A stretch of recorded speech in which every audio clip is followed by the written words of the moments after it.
EPFO ने अब employees pension scheme यानी कि ईपीएस से जुड़ा एक अहम फैसला लिया है। ईपीएफओ ने कर्मचारियों के लिए हायर पेंशन का प्रावधान फिर से लागू कर दिया है। इसका असर कई कर्मचारियों की रिटायरमेंट के बाद मिलने वाली पेंशन पर पड़ सकता है, लेकिन ध्यान रहे इसका फायदा हर किसी को नहीं मिलेगा। तो चलिए आज की वीडियो में इस पूरे मामले को डिटेल में समझते हैं। कर्मचारी पेंशन योजना यानी कि ईपीएस 95 के तहत कर्मचारी की सैलरी से पीएफ में योगदान जाता है और कंपनी के 12% हिस्से में से 8.33% राशि पेंशन खाते में जमा होती है। यही रकम समय के साथ एम्प्लॉई के ईपीएस कॉर्पस का हिस्सा बनती है, जिसके आधार पर रिटायरमेंट के बाद पेंशन तय होती है। 2014 से पहले कुछ कर्मचारियों के पास ये सुविधा थी कि वो अपनी पूरी बेसिक सैलरी और महंगाई भत्ता यानी कि डीए के आधार पर पेंशन के लिए योगदान कर सकते थे।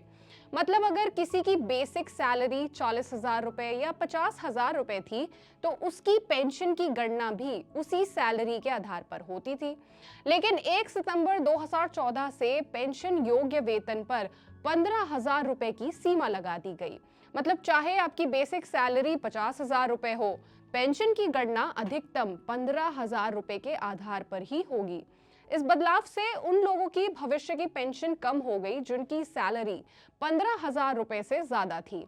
अब हालिया आदेश में ईपीएफओ ने कहा है कि अगर किसी कर्मचारी ने 1 सितंबर 2014 से पहले हायर पेंशन का विकल्प लिया था और कंपनी भी इसके लिए सहमत थी, तो उसकी पेंशन की गणना पर 15,000 रुपए की सीमा जो है वो लागू नहीं होगी। यानी अगर आपने पहले ज्यादा सैलरी के आधार पर पेंशन का विकल्प चुना था तो अब वही मान्य होगा। ध्यान देने वाली बात यह है कि इस फैसले का फायदा सिर्फ उन्हीं लोगों को मिलेगा जिन्होंने 1 सितंबर 2014 से पहले हायर पेंशन का विकल्प चुना था, जिनकी कंपनी ने उस विकल्प को मंजूरी दी थी और जिनकी सैलरी 15,000 रुपए से ज्यादा थी और उसी आधार पर ईपीएस कॉर्पस बन रहा था। अगर आपने कभी हायर पेंशन का विकल्प नहीं लिया या 2014 के बाद नौकरी शुरू की है तो ये फैसला आप पर लागू नहीं होगा। अब आप सोच रहे होंगे कि इस फैसले का पेंशन पर कितना असर पड़ सकता है। देखिए, पेंशन की राशि इस बात पर डिपेंडेंट है कि एम्प्लॉय के ईपीएस कॉर्पस में कितनी राशि जमा हुई और कितने साल तक योगदान हुआ। एक एग्जाम्पल के तौर पर अगर किसी कर्मचारी की बेसिक सैलरी 50,000 रुपए थी लेकिन गणना 15,000 रुपए पर हो रही थी तो उसका कॉर्पस सीमित रहेगा।